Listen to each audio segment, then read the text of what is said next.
And welcome back. This week, of course, like a lot of other people, we're going to be reevaluating the ban list, seeing what is currently on there as Wizards of the Coast as well, and seeing what we would possibly unban and what needs to stay in the Shadow Realm. I'm Levi. I'm Jacoby. And I'm Joe. And this is the Thought Vessel. Welcome to the show. I know, it's going to be great to talk about this after the spookiness of the Halloween episode. Absolutely. Yeah, loved that spooky season. It was a great time. If you haven't Yeah. had a chance, definitely check it out. It was a great one. Look, I love me some spooky, but it's November now. Yes, Yeah. it is. And now we get into true pumpkin spice season. I mean, yes, we love us some cinnamon. I put it on burgers. Cinnamon. I put that shit on everything. Doesn't the, like Cincinnati, don't they put cinnamon in their chili? Is that a thing? Yes. I think that's possible. Yeah. But, I mean, it's really good. If you've never actually seasoned like your hamburger meat with cinnamon, nutmeg, cumin, paprika, it's very Mediterranean spices. Are you making a pumpkin pie right now? No, Are you sure? I'm very sure. Pumpkin burger, pumpkin. I'm going to let pumpkin you know, burger. I've done that to a burger, and by God, did people love the taste of that burger. Pumpkin pie-fi? I swear to God. Back on track, boys. What are we talking about today? Well, that's right. We're talking about bands. And I'm pretty sure this is going to take up the entire episode. I think this is all we had planned for this episode. Probably would, because oh my gourd, there's a lot of powerful stuff on this list. And a lot of stuff that deserves to not be on this list. That's Yeah. a pumpkin pun for you. Yeah.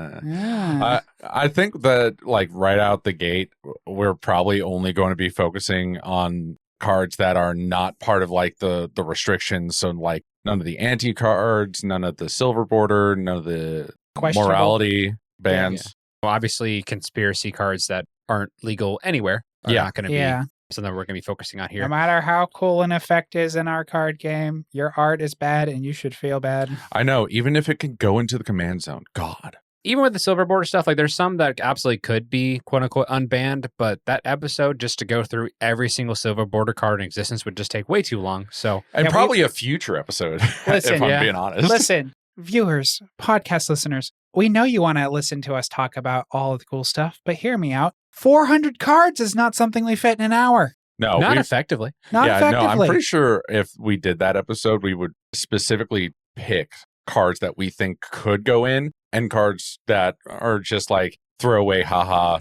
we're never doing that. That or it has to be like a speed run, like, hey, you, dinosaur with mutate. Screw you. Hey, you, other silver board card. No. Like, it'd have to be a speed run. I mean, granted, having an infinite power little golem that I can go fling at somebody's face would be great. You know. However, not effective. Yeah. But we'll go ahead and just kind of jump in here. We're just going to go through the list and we'll just kind of go through and we're going to just do a scale of 1 to 5. So 1 being there's no chance that this is ever going to get unbanned. I don't think there's any possibility. 5 being this absolutely should be unbanned right now. I'm not sure why it's even on the ban list. And then everything in between. So, Well, I mean, we can also like go back through the history and see what their reasoning is for like all of the cards, because that is still up on the rules committee Mhm. website. But their reasoning may not always hold true nowadays. And even the cards that could fit those qualifications nowadays aren't banned, like Soul Ring. and what we'll get into that too, like there's some cards that we have printed things in recent history that are actually much worse than what's currently on the ban list in that category. But we'll jump into that. Let's go ahead and start out with kind of the original ban one. We'll just kind of go over all of them. That's your Power 9 cards. Power 8, because as so many people will point out, Time Twister unbanned. My working theory is that somebody on the rules committee had a deck that had a Time Twister in it. They're like, we're going to ban the Power 9. But this is just a wheel effect. Okay, fine. Well, I mean, they also, the reasoning that they wanted Time Twister is because they at least wanted one card from the Power 9 to be legal. And Time Twister, out of all of them, is the most fair, quote It's the unquote. least offensive for Yeah. sure. But yeah, these, of course, we're talking Ancestral Recall, 1 blue mana to draw 3 cards. Incredible rate. Like, I don't see a reason why a blue deck wouldn't want to run this. Yeah. Like, it's just 1 mana to draw 3, no drawbacks. No, you have to have this going. It's just Pot of happening. Greed. And I'll cast Pot It's of what- Greed. It's Draw what it their do, cards. Yugi. And then, of course, you got your Moxes, which are just 0 mana, tap for a particular color. They're just like an extra land drop almost. Yeah, it's in the same strain as why they banned other cards recently. Just having them for free is the issue. And especially for free with no downside whatsoever. A lot of the other free rocks that are still out there have conditions, and conditions that either put you down a card, put you down a land drop that may happen next turn with like in regard to CDH, or require something else on the field to allow it to tap for mana. With this as well, when we're trying to make this game more accessible to new players, as we're seeing the Universes Beyond push and things like that, where we just had a recent announcement that Marvel is going to be having some secret layers and some future sets coming out as well. Like having the ability to have new players coming to the game is as easy of an entryway as possible, but knowing like all the best cards in the game would be like over thousands of dollars if you had the Moxes legal. It's just not a very good sell point. Yeah, and the sale for the Marvel should have already happened by now. Yeah, I was going to say about a month ago, pending the post of us talking about this. Oh yeah, this should Storm was such a cool thing to see on the day it showed up. I think what was that, like the month before October? No, that was in October, wasn't it? Yeah, it was the 18th. God, that was a while ago. But we still are awaiting the Spider-Man set for 2025. Yeah, Can't literally wait the for fact that, Spider-Man. yeah, made sure to shout out JM from Trying Casually Games, and I did forget to shout out Corey, that TCG guy, because both of them, they are in Spider-Man hard. That's right. I see that face you're making. It's all intentional. So I'm just going to say this. I have high hopes. Appreciates that. I have high hopes for Wizards to do my man Spider-Man right. If you fuck up my Venom, I will be pissed. I mean, Venom's going to be mono black, I would think. I don't care what they do if they don't fuck him up. Yeah, it's always going to be interesting because at least with a lot of the Marvel cards that did come out, the mechanics were very interesting and at very minimum were on flavor. Although Wolverine did disappoint me. Wolverine did have Regenerate, which makes sense. Wolverine had Regenerate, and the fact that it just doubles damage regardless. It's not double strike. It is just, you can like just have this fight and it's going to do double the damage on that fight. Like, don't get me wrong. Neat. But also like, I mean, Chandra's Ignition with that will be very interesting. Yeah, yeah, it will. Because imagine it gets up to like 5 power, and then you do Chandra's Ignition, which casually should just be 5 damage and everything. Now it's 10. Also just all of the infect. I was going to say. A little bit harder to do in Gruul, but yeah. Oh my God. A flavor win. Grafted exoskeleton. Yeah, no, that's actually a perfect flavor win for that deck. It's coming. Although I have to do it now. Berserk getting a reprint with Wolverine, it's going to be super cool, though. Yeah. But yeah, a lot of the Power 9, it just deserves to be banned. It's understandable why it's banned. You're cute. Be gone, Valdemon. So I think they're all at 1. Yeah, definitely 1. Leave that for your no ban list commander. Next one going, if we're just going down the list here alphabetically, is Balance. So Balance is 1 and a white sorcery. Each player chooses a number of lands he or she controls equal to the number of lands controlled by the player who controls the fewest, then sacrifices the rest. Players discard and sacrifice creatures the same way. So if you had been 2 and 2 white or a bit higher CMC, I would be perfectly adequate being like, yeah, keep this card, totally a 5. Reread the card for the first time earlier today, 1 and 1 white. Okay, maybe closer to a 1. Yeah. Stay gone. You're a little too cheap. Being as powerful as this card is, and like this is a premium stacks piece. Imagine like this going into a deck like a Sithis Enchantress deck that it doesn't really affect artifacts, it doesn't really affect enchantments. Let me just have like I'm going to keep my 2 lands out that are enchanted to tap for like a billion mana anyways. Sacrifice the rest of it, and then I just have my entire army of random stacks and enchantment pieces, and then I'm just going to win through this Voltroned up singular creature that I have. Yeah, or use Zernorb with ways to get your lands out of your graveyard, and hey, I have no lands, and y'all have lands. Man, it's time to cull all of those lands. Yeah. And since it's 2, you could easily cast a Teferi's Protection, float a couple mana, and then everyone's going to have no lands, no creatures, and be discarded. See, that's my thing, is like the whole, I have no lands, nobody has lands, and I can Teferi's Protection. You could just can do the same thing with Armageddon. So my issue is just the cost being so low with this card, because like you could do the same shit with other cards Yes, but Armageddon at this point would be double the mana, and then also it doesn't affect the creatures. Again, Or discard. Okay, but if you're Teferis, that's irrelevant anyways. But again, the issue for me is the cost we're getting it at, not the effect itself. Yeah, so like if we are comparing it to Armageddon, Armageddon is 4 mana and it just destroys all lands, regardless of how many you have or anyone else. Balance is at 2 because it's supposed to, in a literal bubble of just casting that card, is supposed to just focus on everybody's board state at that point in time. Yeah. And that's why it is currently 2. But there's just outside of that bubble so many different ways where you can just screw over everyone else at the table. There are cards in our format that are legal that do equal out lands. I will say that. But they cost what I think this should cost, where they're like around the 5 mana mark in mono white. And I think we're having, mechanically speaking, white has kind of gone the direction of, instead of balance bringing things down, we're having a lot of cards bringing things up. We're having things where everyone gets lands equal to the highest number of lands that a target opponent has. So then everyone's caught up to that ramp player, or we're getting extra treasures. And every time you cast a second spell, you do this, kind of like a reverse stack. So I could see in the future,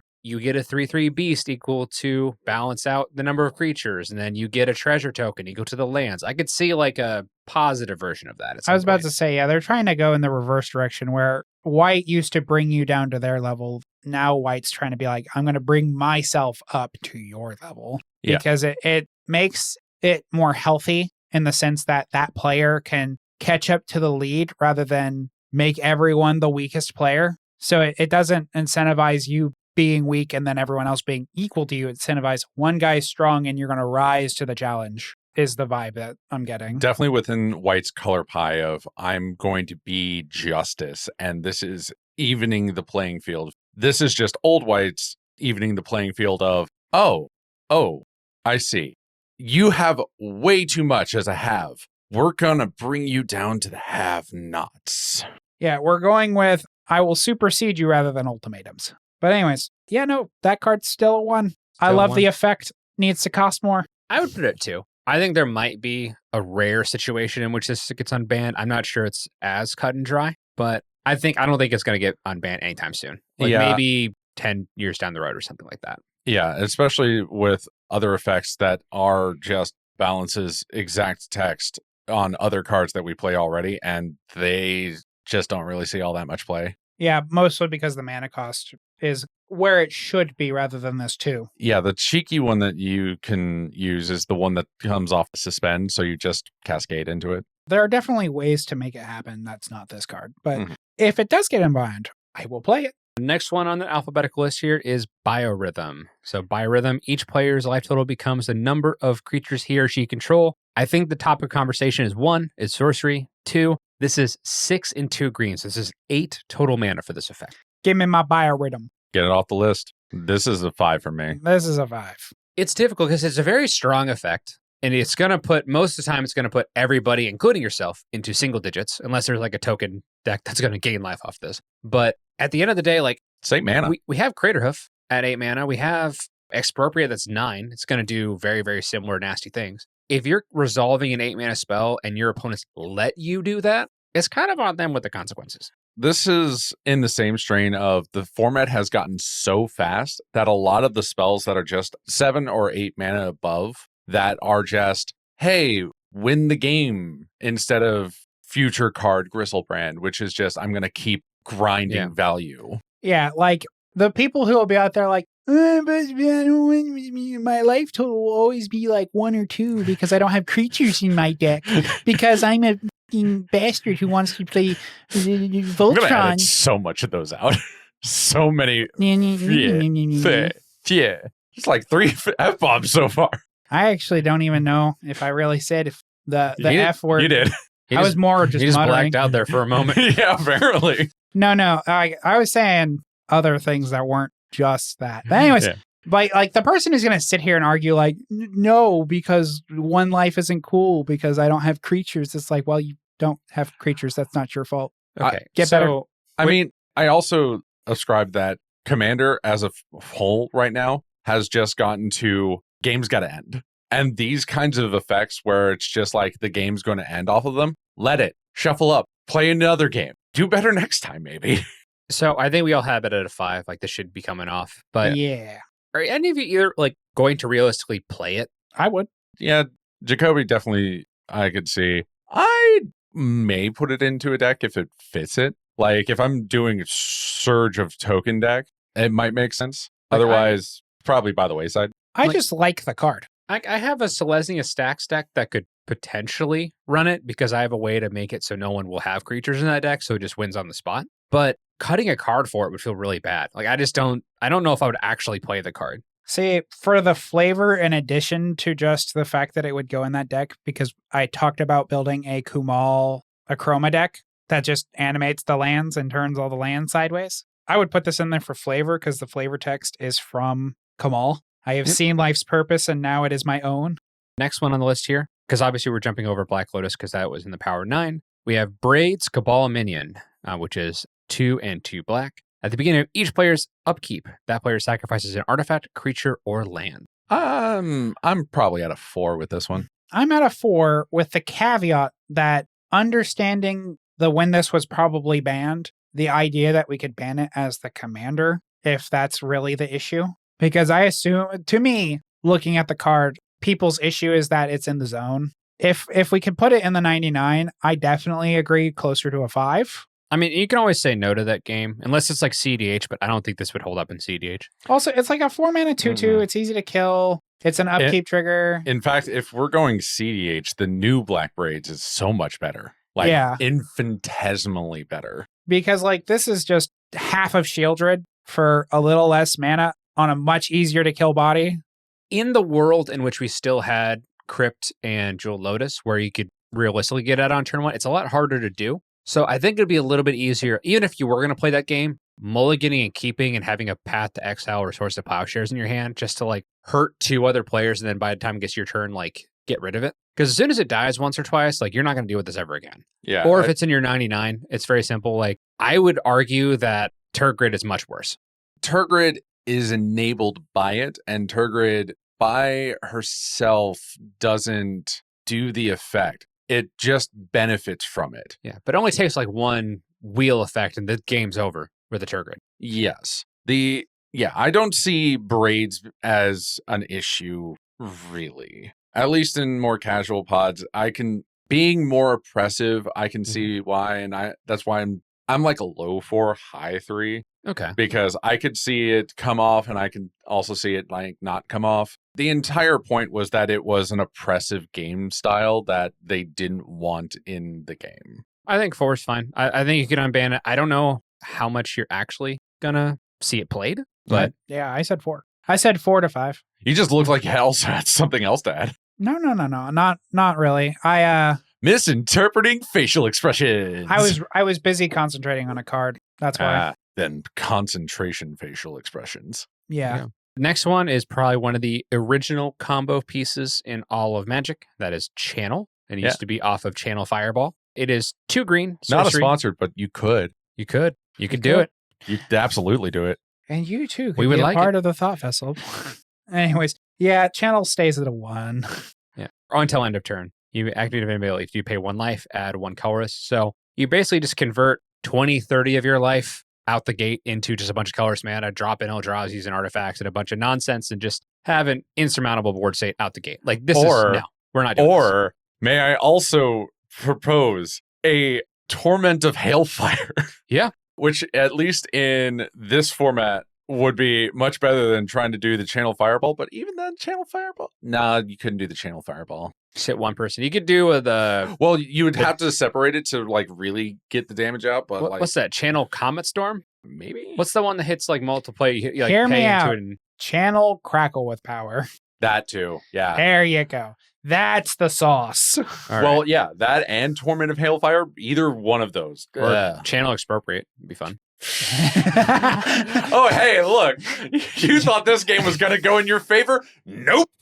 You thought this game was going to be fun. Give me your Oh, deck. your life total. You mean my life total. Next one, probably one of the harder to explain to new players, but Chaos Orb. Yeah. Confetti! This and Falling Star are in the same category. They're called the Dexterity cards. You are specifically doing something physical with the game piece to do an effect. So like this in Falling Star, these could likely stay at a 1, mainly because not everybody has like the physical capabilities to do those effects either, because you have people who are in wheelchairs. Yeah. And also, So here's my thing, right? It's a 1, but this is the reason why.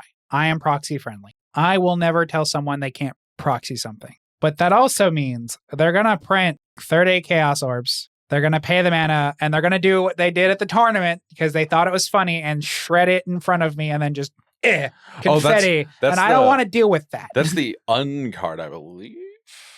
so it was based off of that, but actually, if you did that in a tournament, they would DQ you for having a 99 card deck. No, I get you, but like in a casual setting where people want to have fun, someone's going to do it just because they think it's funny. And then we have to clean up confetti because they have 30 proxies of this fucking card. Yeah, again, that's the unset card. Chaos Orb, you don't do that. You literally just drop the card. Well, someone did historically do it in a tournament. Yeah. That too. It's like and they got DQ'd because they said the deck's now 59 cards and illegal. Like you could do it. It's not cool, but you technically could do it once. The other issue with it is that there's going to be arguments on what it hits. The same thing with Falling Star. It is not a good thing to resolve. It is even muddier once it has resolved. It's not good. Be gone, Valdemon. Next one here, probably one of the more 5 friendly, I would say, on this list is Coalition Victory. So it is 3 and Wooburg, so 8 mana total. So another 8 mana kind of win the game spell. It says you win the game if you control a land of each basic land type and a creature of each color. Coalition Victory did nothing wrong. So I stand by my statements. So effectively, you get 2 Triomes out and a 5-color creature, and you have 8 mana. You can cast this and win the game on the spot. Yeah, you could also have the new Leyline that came out in Murders, which just has all of your creatures have all colors. Yeah, all basic land types. So the downside of this, of course, is you're going to have people winning the game out of nowhere, which we already do that all the time. A big part of Commander strategy is kind of concealing what you're trying to do until you can win. Like that's very much something that you do in board games. In fact, if we really cared that much about wins out of nowhere, the ban would have been a little bit more aggressive to ban Thassa's Oracle right out the gate. If they would have banned Thoracle, that would have reset the entire hemisphere of CDH with also banning the Dockside and everything else. Yeah. Which I think they should have done, personally. That's just me. This kind of win out of nowhere is, at least for the most part, you will likely not just see it cast for free. You will likely see people building up their mana to cast it, building up their resources to cast it, and likely is going to be like a secondary win condition, if anything. Also, you can just not win because interaction's a thing. Like, unlike Thoracle, where it's like, oh, well, if I blow up the Thoracle, it doesn't matter. You could just be like, okay, I see your Coalition Victory. Would you like this Path to Exile, please? You can absolutely destroy something of an opponent's to make it so that the Coalition Victory is invalidated. Like, that is absolutely something you do. So you don't, if you're running like no counter spells, like, yeah, let me go just Doomblade your random white creature. So now you do not satisfy the means. So you just spent 8 mana on a nothing. Or in the case of the Leyline, I just destroyed the Leyline that was just giving your creature all of the colors and your lands all of the types. Too bad. So sad. Yeah. So at that point, you have to have like redundant backups, usually mana resources to protect your stuff if something happens. 8 mana in total, all the lands, all the creatures, get everything set up. There's enough like hoops you got to jump through. Honestly, I would say it's probably easier to double cast Approach the Second Sun and win than it is to win off Coalition Victory. I just don't mind. You can have your Coalition Victory, Joe. I won't take it from you. It's still a valid win condition. I don't think it's particularly like a cute, like we're going to win off Maze's End. Like, oh, I won, isn't it so funny? But like, I don't think it's like ban worthy. People hate me because I keep jamming Maze's End into decks. You can do whatever you want. I do. And that's why I'm a Chaos Gremlin. Right. See, now the funny thing to do, right? You jam Maze's End and you keep just jamming other things to do the Coalition Victory thing into that deck. It's just, haha, the lands will figure it out somehow, whether we're doing it in a maze or with Coalition Victory. I don't know, we'll figure it out. Yeah. All right. So this one should take all about 2 seconds. Dockside Extortionist. And I think we can also like wrap in Mana Crypt, Jeweled Lotus, and those specifically because it did cause the controversy. I personally am at a 2. I feel that they should stay banned for quite a while if they were ever even in the discussion to become unbanned. because we should not reward threats of violence. Yeah. That's me. I think that of the ones that we got banned, I think honestly Mana Crypt could probably stay where it is. People are having enough complaints as it is right now, even with Soul Ring staying in existence. But you have Jewel Lotus, who is effectively a ritual, and the mana has to be spent for your commander. Like there are ways you can get out of hand, and you can blow up and get your commander out turn one. You can do the same thing with like a Dark Ritual. I don't think it's as egregious as the other ones. It's all a one. All of it. 100% every single one of those cards. Because here's my thing, right? I've seen a lot of cases in recent history with these particular cards that just promote bad deck building, bad gameplay, negative gameplay, and just there is no positive to this aside from, oh, look, it's a value piece. Zero. None. Yeah. Be gone. Do not want. But I also think that we should shortcut this because we, in fact, had an entire episode talking about these bans. That's why I made mine brief, clear, I'm done. Yeah. No, So- be gone. Mine, real quick: Dockside 1, Crypt 1, Jewel Lotus, probably like a 2 or a 3. I can definitely see that. That's why I went with just still an average 2, because I can understand people's chagrin and definitely want to make sure that they are, in fact, banned and not unbanned unceremoniously. But I also can see them being unbanned at some point, which is why it's a 2 for me and not necessarily a 1. But I can understand it staying at a 1. Next one up here, Emrakul the Aeon's Torn. It's a 15 mana flying spaghetti monster. This spell can't be countered, which brutal, but also if you're spending 15 mana, I get it. Whenever you cast a spell, take an extra turn after this one. Flying, protection from spells that are 1 or more colors, and Annihilator 6. Given all of the other Eldrazi that are running around that are just as bad, Or worse. mind slavering someone's turn with the second Innistrad Emrakul is it's disgusting. Also, my other caveat here is like people are like, oh, protection from colors. Spells. Your creatures can still do things to it. It still gets stabbed by a number of creatures. It does, but the ability to get it gone from like a removal standpoint, because it is in fact a 15/15 flyer. But like, so having something that can deal with it, so like a Royal Assassin type effect, where if you swing at it, someone can take care of it. The biggest thing is that it still is protection, so you could still destroy it through A massive board wipes. Yeah. You couldn't do it through like red board wipes because that's damage and it would be prevented at that point. But sacrifice a creature if that's their only creature, board wipes.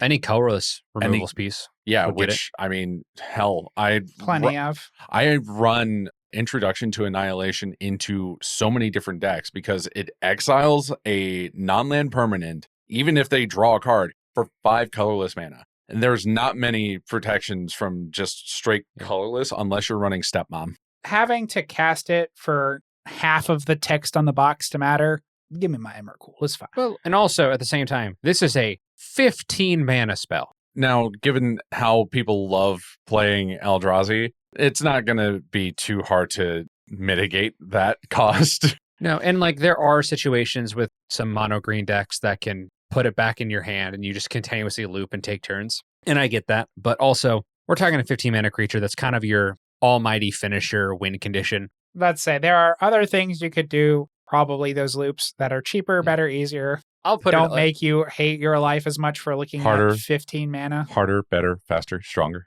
I'll put it at a 2. I can put this at a 3. I was about to say, I'd put it at a 4 or a 5. Ah, yes. We're divided. So super staying banned? What? 5 is unbanned. Yes. 1 is stay banned. Yeah, no. Sorry. You went Yeah. towards the ban. Okay, yeah, I'll put it at a 4. I'm probably at about a 3. I can see why it stays banned, but I can also see it unbanned. I'm literally in the middle on that one. I was going to say, you were like looking at me like I was talking out my butt. I was like, what do you mean? I want it free. Levi, you set up the rules. You defined this engagement. Anyways, let's go ahead and move on from Emrakul to Iroya. Irayo. Which we're more worried about Irayo's essence on this one. The first part, whenever you play your 4 spell on the turn, it flips. Also, the flip mechanically is kind of hard to deal with because it's hard to tell when you tap it which direction is actually face up. Well, I mean, when you flip it, it is just an enchantment and not a creature anymore. So, like, We can still tap permanents down and stuff like that. But we've had a lot of issues with the Kamigawa flip cards like this because it's hard to tell where they are, which is why I think we started doing dual side. Yeah. So here's my thing, right? this is one of those cards. As far as in the command zone, totally I get it. No issues not liking this card because, oh, look, you get rid of the enchantment, just do the whole thing over, blah, blah, blah, blah, blah, whatever. In the 99, yeah, give me the card. It's not that bad. It's really not that bad. I disagree because of how many free things that you can just storm off with to get it as soon as you put it onto the field. And especially if it's 2 mana, like, okay, my turn consists of playing this as my first spell. 0-drop rock, 0-drop rock. They don't even need to stick around or have anything imprinted on them. And then cast your 4th spell, immediately flip, and everybody's game is ruined at that point. Well, at least their first spell. Yeah, I was about to say, it's just their first spell. Don't get me wrong, having to work around countering your first spell is not bad. You could just cheat out Jin Gitaxias and it's equally as annoying or more annoying because you get copies in addition to countering their first. So you could literally be like, oh, we countered that first spell. Oh, you cast something else, cast my counter spell, and if you have a response, my counter spell's copied. Like, I don't get it. I'd probably put it at a 2. I think there might be a situation in the future in which it's unbanned, but I wouldn't be looking forward to it. Like, I'm not like waiting on the sidelines, like super excited for this to come back in. This is, in my opinion, an easier way to get that effect than the Jace that has that as his ultimate. I guess, but again, we have other cards. In the command zone, 1. In the 99, I'd say 3. So moving past Flying Star, because that again was a dexterity card like Chaos Orb, we have Fast Bond, which is coincidentally, whenever we were trying to get that CDH rules committee there for a second, they were considering unbanning this card. So it says you may play as many lands into play as you want each turn. Fast Bond does 1 damage to you for every land beyond the first that was played in a single turn. This is a 1 mana green enchantment. I'd run it in a heartbeat. I would want this so hard. And yet I understand why it was banned. And especially given how many Simic commanders say draw a card when you play a land. And we've seen enough Simic nonsense as of late of why getting those extra lands into play is a bad thing, that I don't see a good reason to just give green this much of a power bump. I still wouldn't want it. I would still want it banned. But if it had said 1 damage and then it was continuous, like your first land, 0 damage, your second land, 1 damage, your third land, 2 damage, so on and so forth. Like the exponential. Yeah. Like, or it comes in tapped or something. I would consider it. Yeah, if it came in tapped, I could see it, yeah. Came in tapped and had the damage, because again, like the Simic thing where it's like more lands equal better, just, Yeah. But still no. As much as I would love this card, it has to at minimum be 2 for me. I mean, I would imagine like a Tatiova list that can just mitigate out the 1 damage and you just roll. Yeah, it's already mitigating the damage because, play a land and draw a card, gain 1 life, lose 1 life because of that. It's now just play a land, draw a card.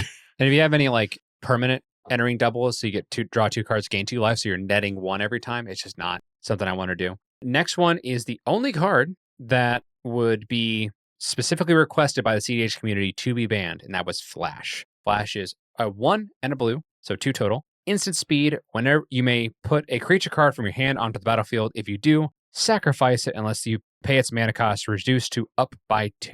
So at its very vanilla level, it is I'm sneaking in a creature you weren't ready for its full mana cost. The 2 is offset. At its ceiling, we're talking immediate turn 1 win with a Flash Hulk, which is Protean Hulk comes into play, gets sacrificed, you go get 6 mana worth of creatures out of your deck right into play, which is usually an infinite combo loop. Yeah. You win on the spot. Or you're putting in a creature that had an ETB on somebody else's turn that they weren't ready for as well.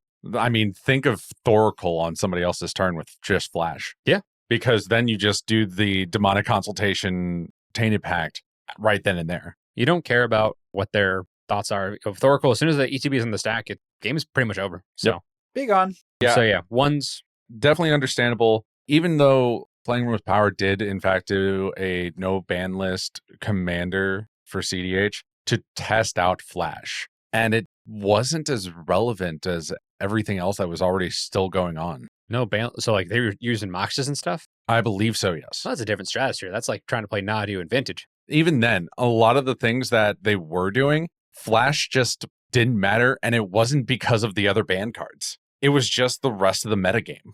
I don't think we should experiment. I don't think that's a good idea to bring it back in. I'm putting that at a 1. I can definitely agree with the 1. Yeah, I guess. Next one up Gifts Ungiven, a famous card in like the Pro Tour scene. Instant speed, 4 total mana, 3 and a blue. Search your library for up to 4 cards of different names and reveal them. Target opponent choose 2 of those cards, put those cards into your graveyard, the rest into your hand, then shuffle. So a lot of people historically were finding 2 cards, failing to find the other 2, which is hilarious considering it's any card you could possibly want. And then those 2 cards immediately go to their graveyard and they'll have like a reanimate shenanigan or a flashback or something to kind of win the game off of that. But we also have cards like Intuition already in the format to kind of do a similar thing. It's a strong card. I just don't know how many casual players that actually want to use it. Also, just the fact that it's been reprinted so often, it's very cheap. So you could just allow a whole bunch of casual players the ability to do that. And even then, unless you are CDH minded and only going to sandbag for those 2, a casual player is likely still going to choose 4 different cards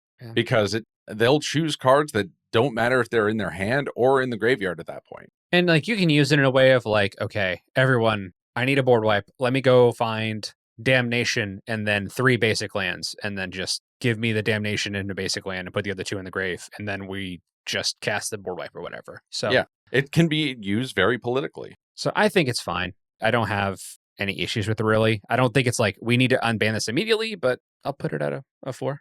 Yeah, I'm more about a 5. About a 2. You don't like it? Nope. Is there a reason? Because I'm thinking of the casual format and the likelihood of politics being the first thing they do, not as likely in a lot of the pods I deal with. So I see it as a piece that people will use because it's strong and just not have a grasp of what's actually really, really good. And it's just their way to find something. I could see in the casual environment just literally being, I want to get a basic land for my land drop and then a board wipe to deal with the board. It could. The problem is it could, not would. That's where I'm like, Even in a casual environment, I still think it is fine. I don't believe that it is any stronger than what anybody else is doing in the casual environment. And that's why it's at not a 1 or like a strong 2. Like it's leaning to between 2 and 3. That's why I at least I'm at a 5. Like I won't be offended by it being unbanned, but also I'm like, Next one up is I could potentially argue one of the greatest commanders of all time, just if you're just looking for just raw power. Not sure what I'm doing, but we're going to do something. And that's Golos, Tyros Pilgrim. It is 5 colorless mana. When Golos enters the battlefield, you may search your library for a land card, put it in the battlefield tapped, then shuffle your library. 2 and Wooburg, so 7 total. Exile the top 3 cards to your library. You may play them this turn without paying their mana cost. So when it first came out, I was incredibly excited because I'm like, oh, 5 color gates deck. Let's go. You just go get Maze's End, and then you can start doing the Maze's End thing out the gate. If it ever dies, great. I'll go play for 7 and get another land, another gate, and just kind of keep going like that. But CEDH ruined everything because they had it as... Well, I mean, it wasn't just CEDH. A lot of casual would just choose Golos because it's a 5-color good stuff commander that it doesn't care what your actual strategy on it was. It is, in fact, worse than putting out a 5-color commander that has a very specific niche that they created it for. This is you put it out, and I'm just going to do whatever the fuck I want.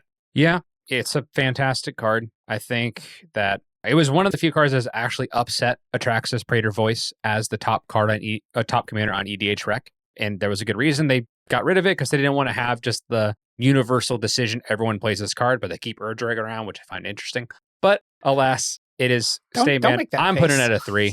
I am going to make that face because, like, even though Ur-Dragon is strong, it still has a specific niche it's trying to do. Yeah, but like if you're going to play dragons, you're probably doing like you have to, if you're not using now granted, Miram has definitely gone to that space very, very strongly, but I have a 2-color Gruul Dragons deck, and I built it intentionally because I didn't want to put that level of power in my command zone. I just wanted to just do dragon things without having to be like the ultimate scary thing, and like with the Ur-Dragon or Miram, it's just going to be. Yeah. Those are just incredibly powerful cards.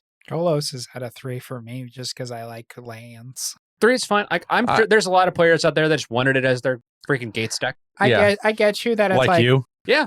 I had a friend of mine hand paint me with the extended borders, Golos, and all 10 of the original Gates plus Maze's End. That banning hurt. So also on top of that, I'm like sitting here staring at Golos like, you'd be such a cute deserts deck and or land destruction deck. It would be hilarious. You get all the I want to do something funny with it where I'm doing the same thing my Naya deck's doing and just blow up all my deserts. It's because it is just too generically good for literally any strategy. It takes out a lot of the choice of what can I do for this? You just run Golos.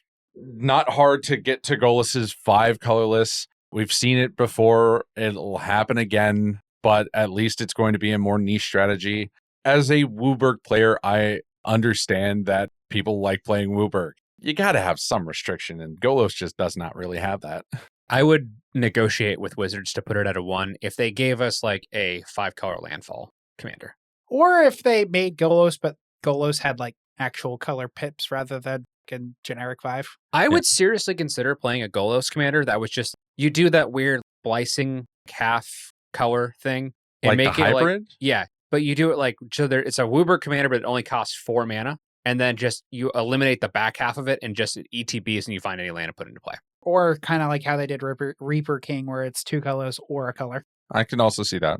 Literally, the most egregious part of Golos is its second ability, where doesn't matter. Get thing free. Yeah, but I think that they should consider making just a landfall 5-color deck. Because like, there's a lot of people that want to run like a 5-color Gates deck and things like that, and just give them an opportunity. You know how many people were so freaking mad that Omnath was not the 5-color landfall they hoped for? Yeah, they really just went off the res there a little bit with the whole. Yeah, it was like big mana, darn Phyrexians messing it up for everyone. Landfall, 4-color, really good landfall / food chain. Now we're just back to doing ramp things. Like he just got black and just decided to just go way back to the beginning. But yeah, as far as Golos, 2. That's my.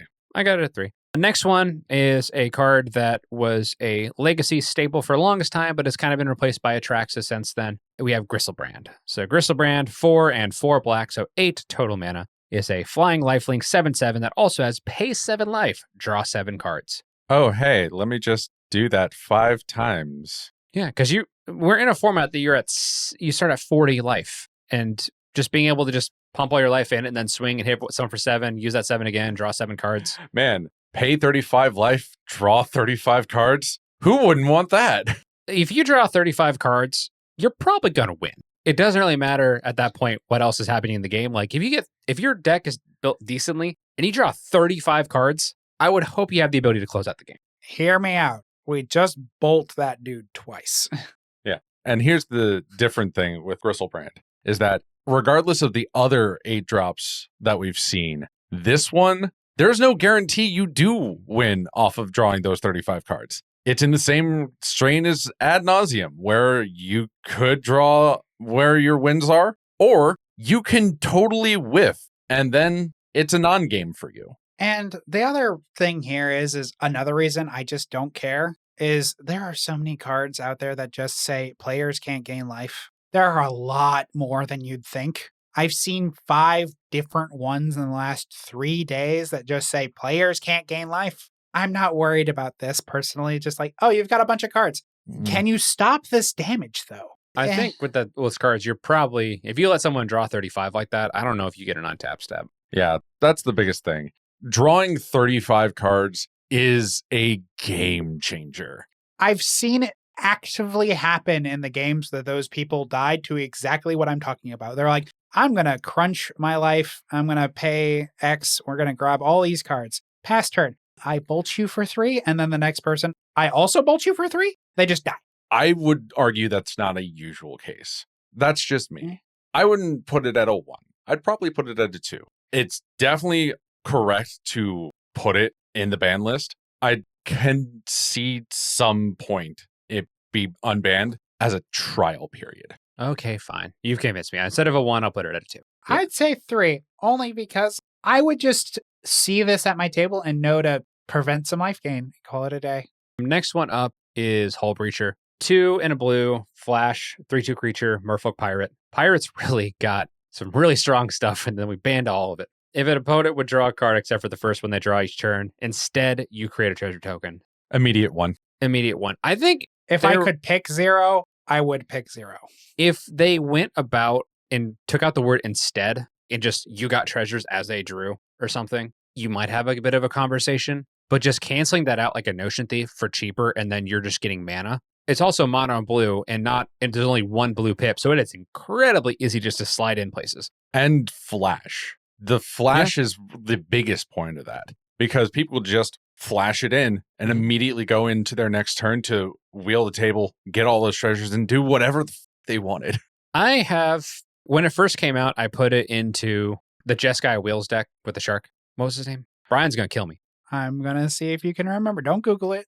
I It's mean, if we Brawlin can- and Jabraz, but as soon as like, don't Google it, continues Googling it. I'm going to spoil it for you. Yeah, because Fine. we're going to just sit here awkwardly in silence for I our thought you would podcast at listeners. least guessed once, but you're like, no, I'm just going to Google And at it. 54 minutes, maybe we shouldn't do that.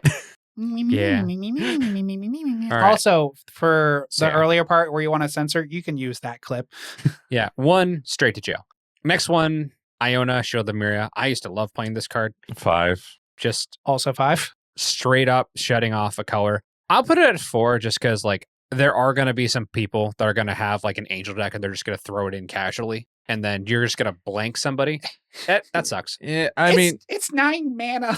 it's 9 mana, but people do cheat it out. It's just one of those things where I don't think it was as much of a problem as people thought it was. And that was like one of the biggest arguments when it did get banned at the time, was that it wasn't that egregious. I used to run it when I was first learning how to play. I used to put in Sisei, and like I would use it as a way to kind of just blank a color and then start mind slavering somebody else until I learned about better ways to close out games. But I just think that because it's one of those cards that can accidentally get thrown into casual pods if someone just isn't aware of how damning that can be, I don't want to immediately unban it, but I'll put a little bit of hesitation on this. I look at the rest of the angels in my mind that I'm looking at, and I'm going, oh, everything you have is indestructible. Mhm. Oh, everything you have has hexproof, and all of those are much lower CMC. The difference right there is poisonous and venomous, which is a lot of those are poisonous where like we're just keeping ourselves safe. Like we're that little poison tree frog. This is venomous. Hey, you can't do this now. But I also look at the rest of the list and see just how literally egregious the rest of the list is versus Iona, and it's just like, nah. Like, don't get me wrong. If you're the one monocolored deck and this gets played and you can't cast your spells, cool. You can just call it a day, realistically. But like, this is under the same pretentious of like other stacks existing, and then you look at your 1-drop spell and having to pay 6 additional for it. Like, I consider those the same level of stranglehold to me. You go and look at me and say your 1 mana spell's 7 mana, or you can't cast it because it's green. Same thing.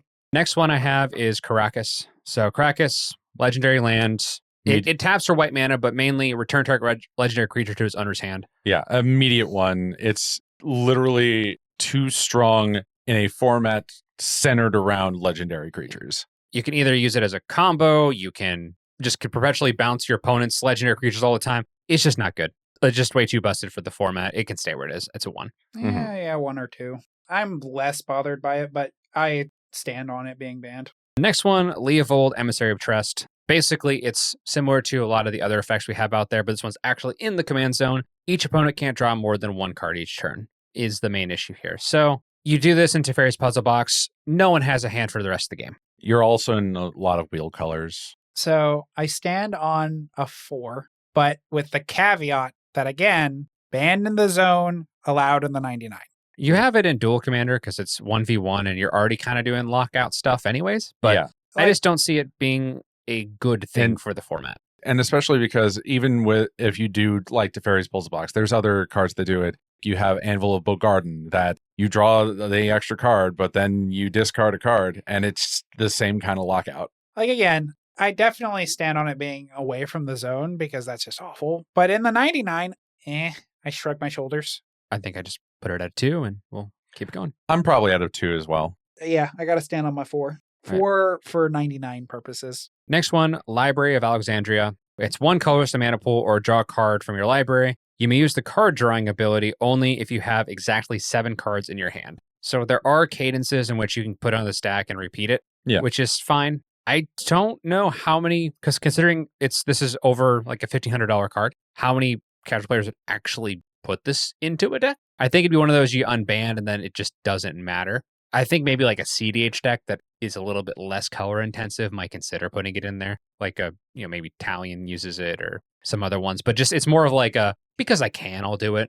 And especially if what you are doing in a lot of the games, even if you're not like breaking it wide open, for the most part, you're not going to be running no maximum hand size cards because you will discard down to hand size. And then right before your turn, you're having this up, draw an extra card. It's just innocuous that you keep just drawing an extra card at somebody's end step. Like, I mean, Derevi as a CDH commander with Emil would absolutely love this card. Similar to the One Ring, you're abusing it because you just Emil and keep going. But it can stay banned, but I don't see as much of a need. I'll put it like a 2 or 3. I'd say I'd agree. I'd probably put it at 3, yeah. Next one, limited resources. 1 white mana for an enchantment. That seems to be the problematic mana to card type ratio. When limited resources come into play, each player chooses 5 lands he or she controls and sacrifices the rest. As long as there's 10 or more lands in play, players cannot play lands. If it was just the first part, this would be a different conversation. So hear me out. I love this card. I want to play this card so bad. It's so beautiful. It's everything I ever loved. 1. Yeah, it is in fact a 1-drop. And especially if it was 1v1, this is a different story. Yeah. Because then you've pretty much locked both you and your opponent down to 5 lands each. You have to play that way for the rest of the forever. And then if you do this in a game of 4 players where everybody goes down to 5, or even before then, where each player only has 3, that's 12 if you count it up, and then nobody gets to play lands anymore. And if you don't have any kind of ramp pieces, tough shit. Yeah. Imagine you have like a Yoshimaru deck, right? So like 1 mana, legendary comes into play, gets a +1 counter, you go.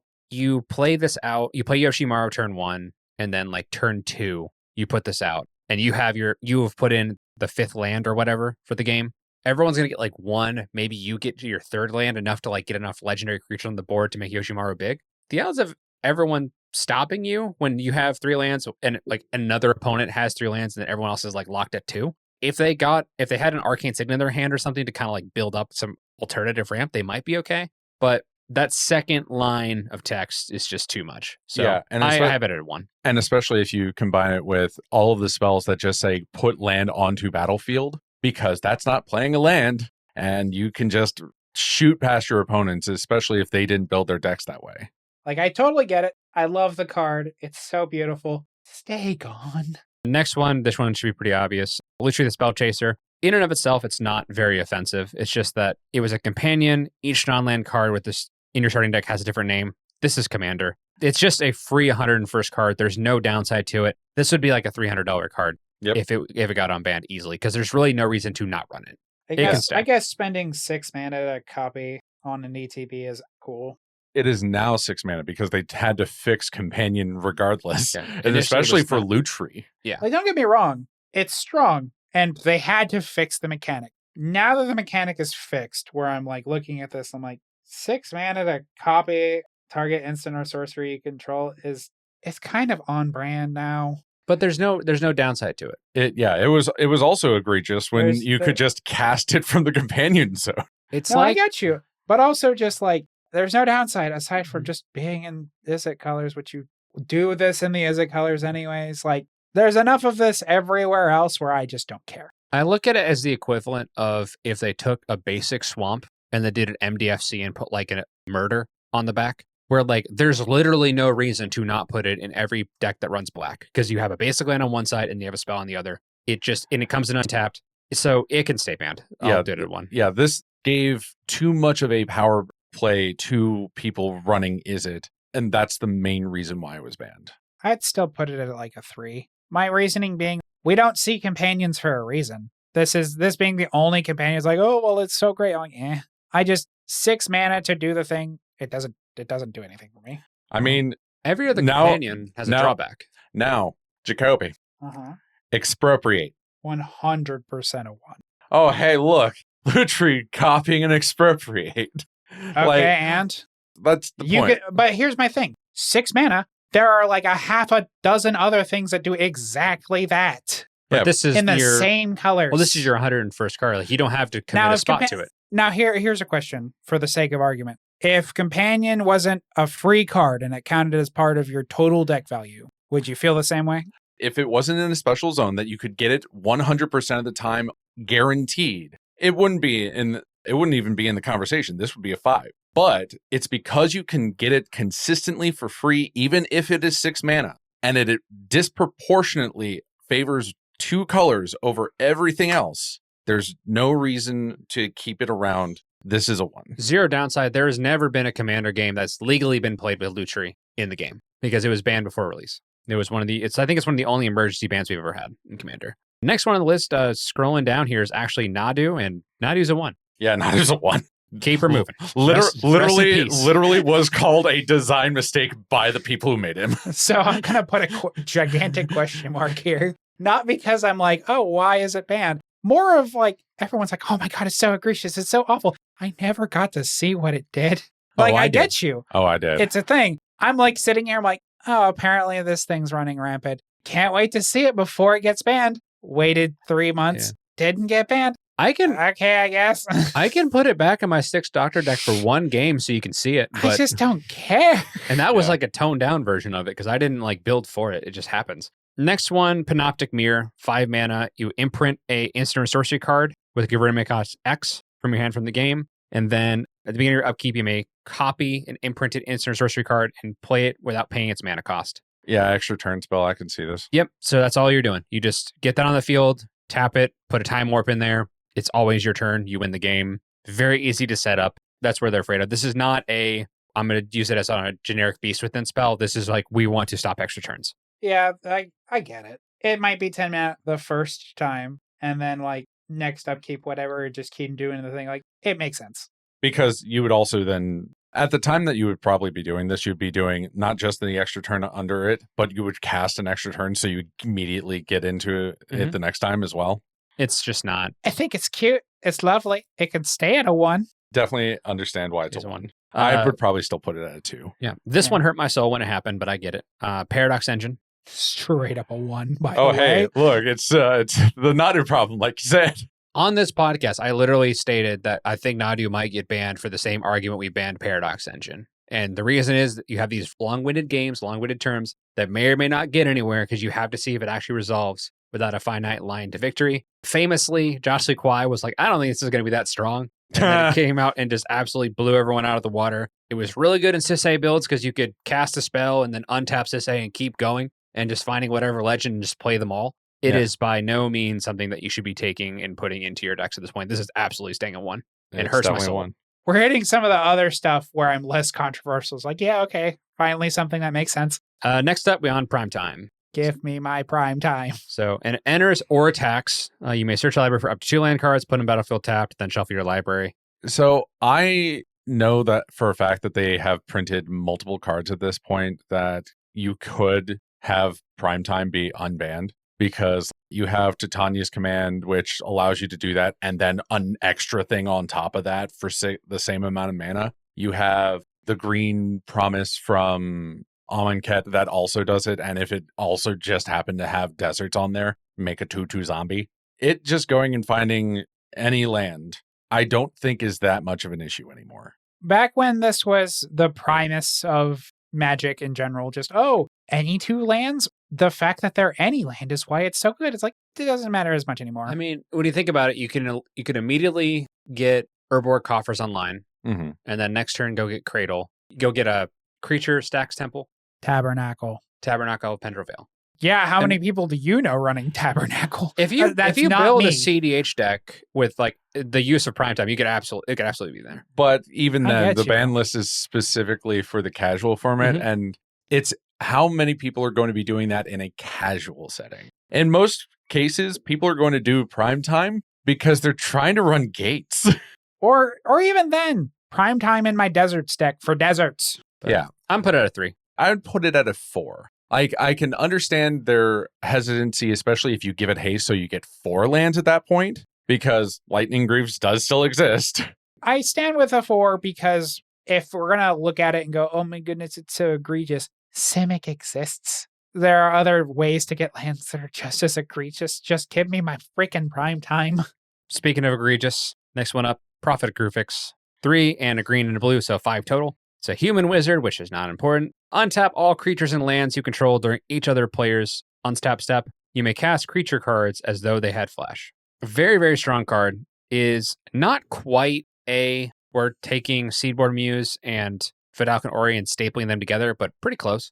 Yes, you're in fact taking part of that, specifically creatures, and putting it on there. And But you also don't untap rocks. yeah, the biggest issue though is that mana value wise, it is still the same as Seedborn Muse. And this just being a better Seedborn Muse, while Seedborn Muse is still ubiquitously good in our format, yeah, no.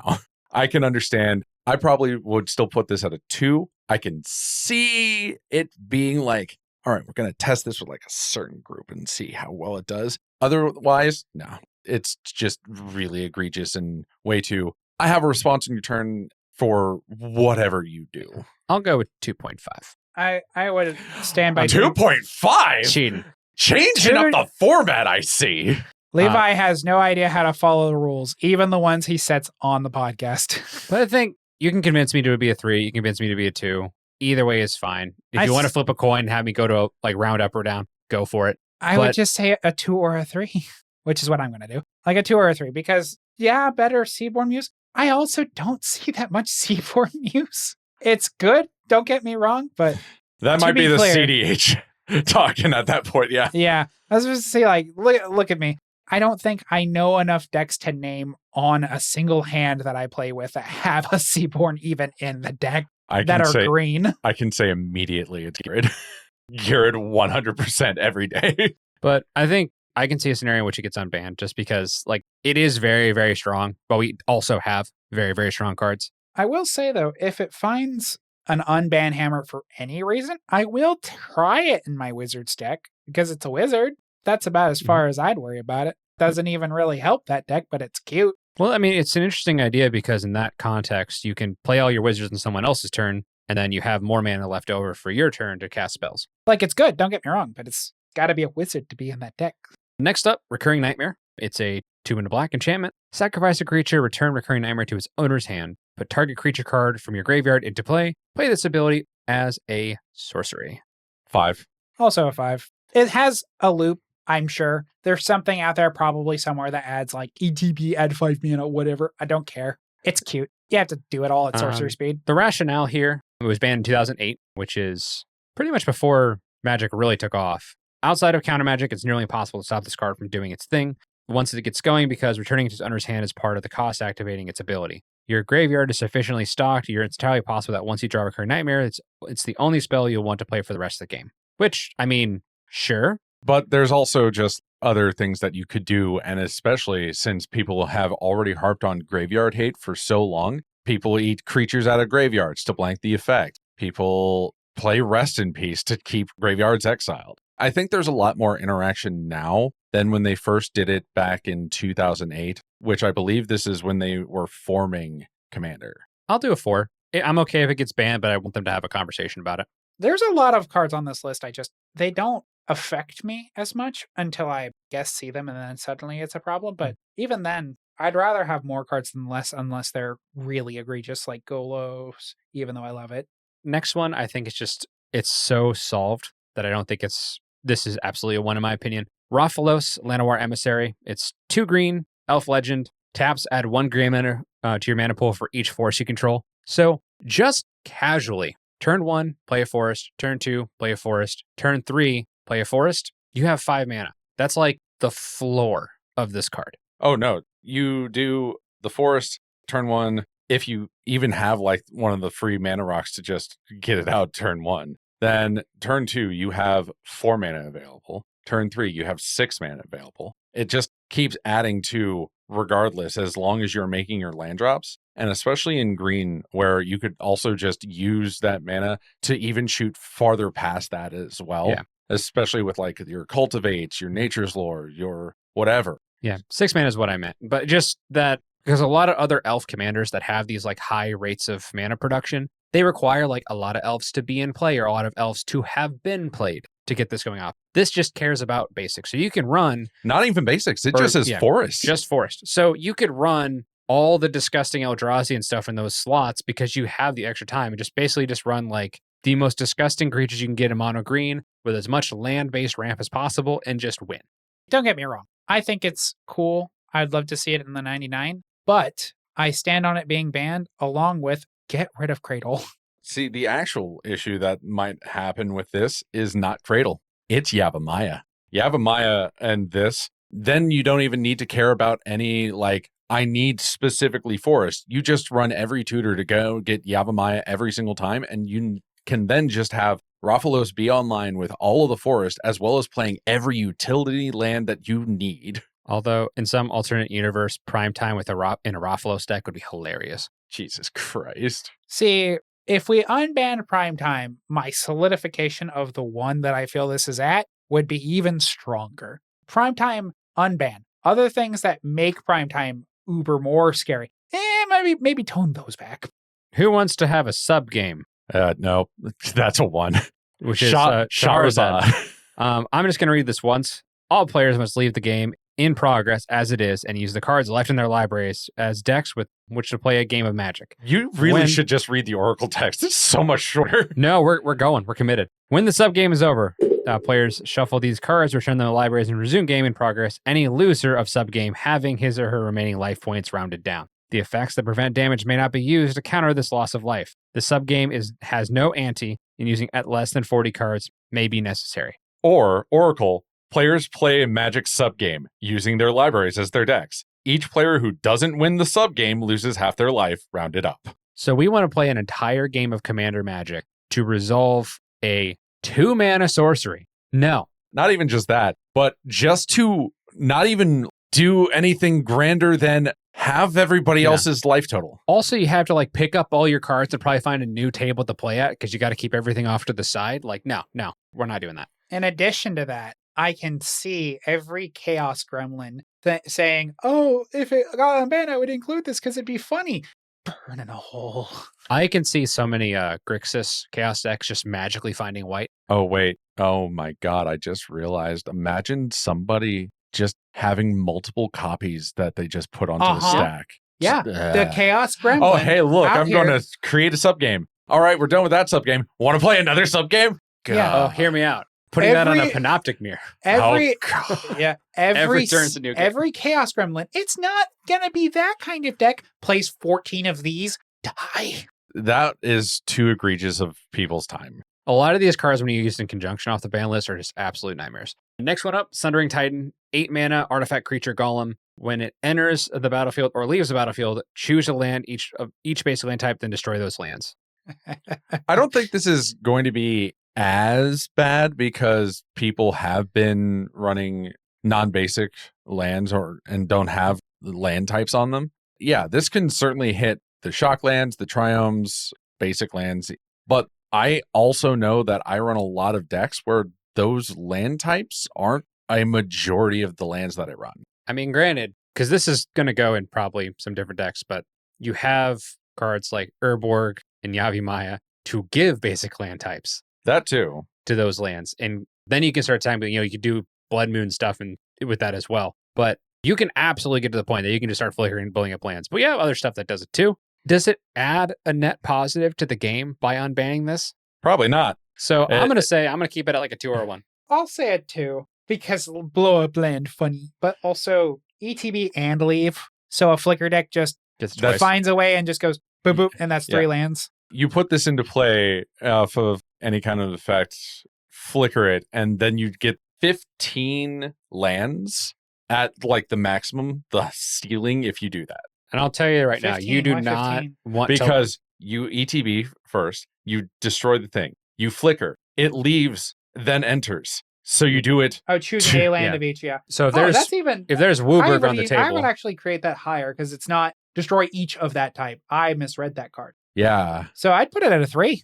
It would be good for me. Like if it comes, I'll be prepared for it. That's kind of cool, but does not hurt my feelings as bad. Yeah, y'all do not want to have Brago get this. That's why I would put it at a 2. I would much rather see this continue to be banned, but I could also see a argument that there are people that just run a whole lot of non-basics that don't have those types. Even if you are giving the types to them, you're specifically building around Sundering Titan, or you're specifically Golgari, or in some cases Jund. But even then, like the Magus of the Moon and Blood Moon remove the other 2 types if that happens. Yeah, don't get me wrong. Cute. I'd like to see it. I get it.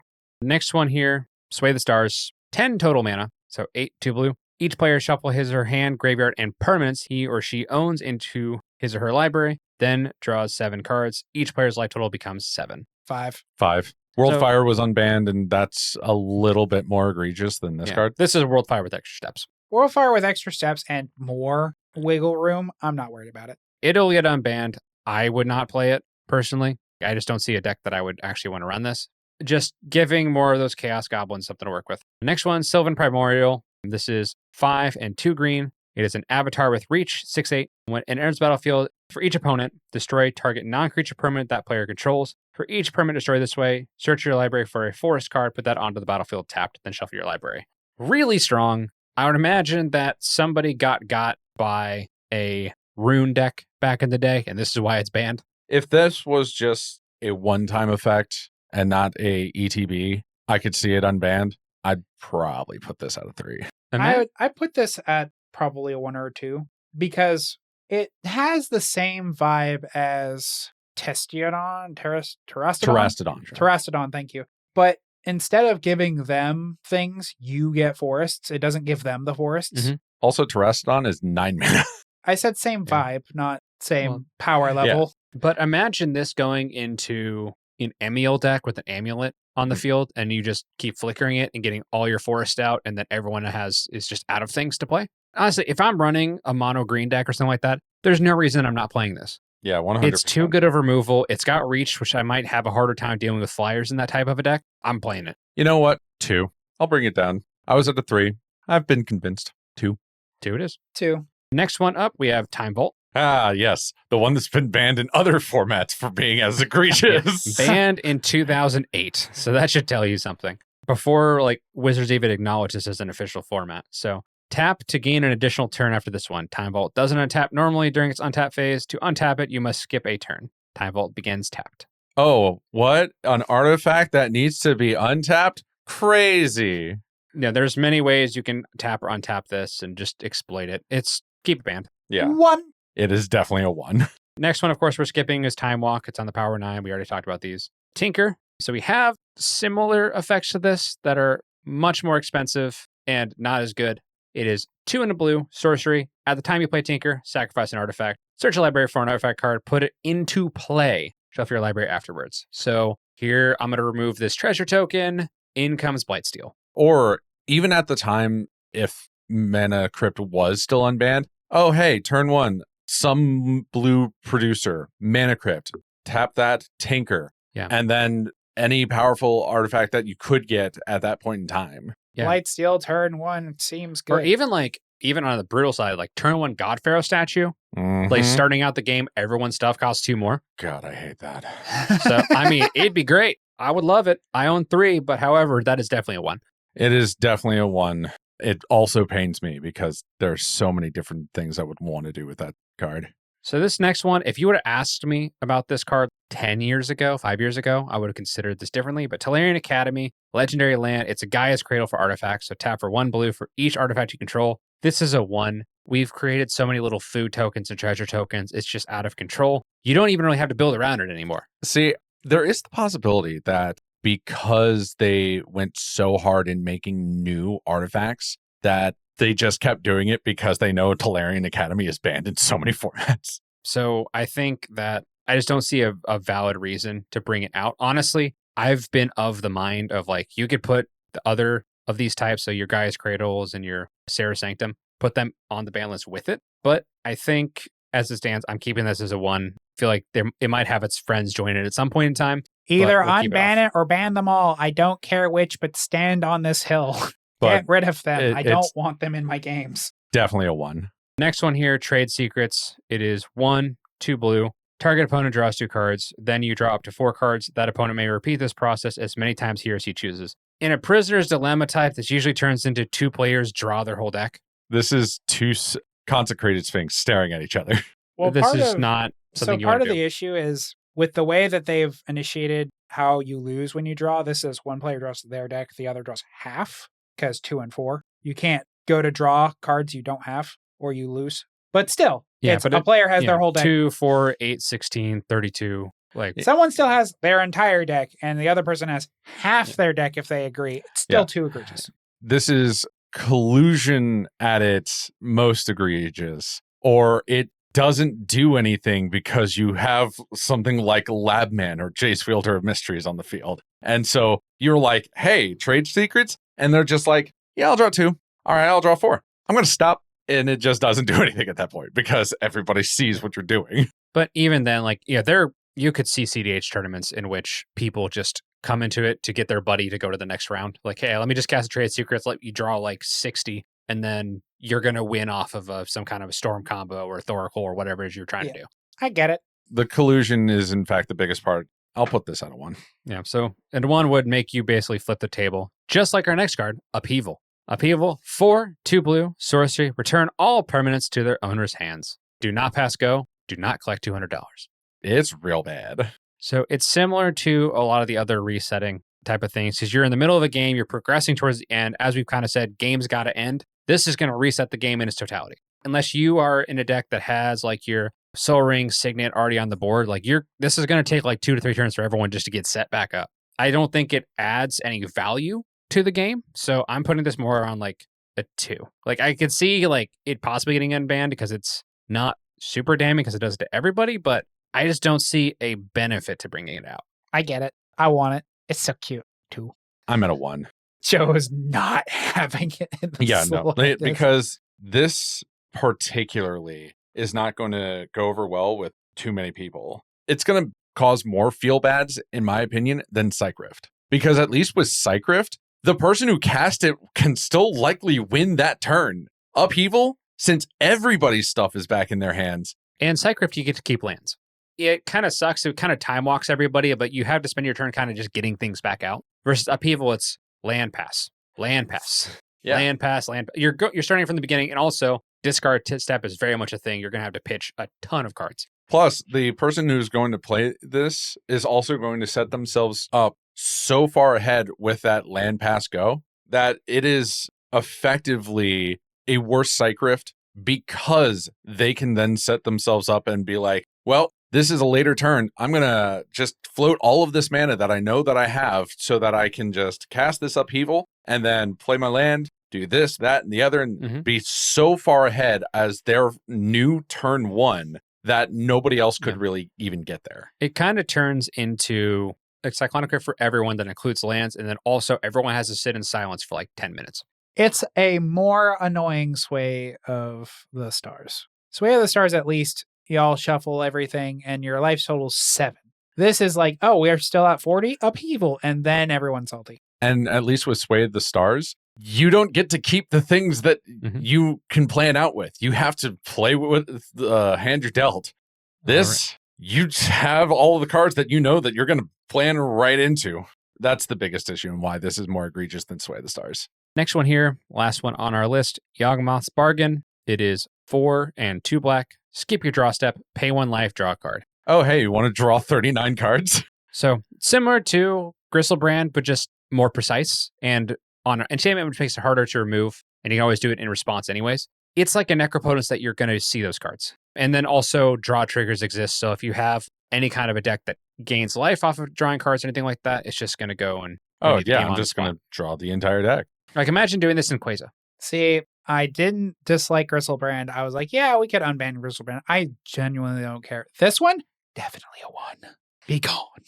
I think it's Gristlebrand, but worse. I think this is a 1 for me. It's technically better because it can't. Worse for everybody else. That's a better way to put that. See, when I was new to Magic, I looked at this and then I saw Necropotence and I'm like, these are the same painting. Now, as a much older player, I'm like, be gone, Lehman.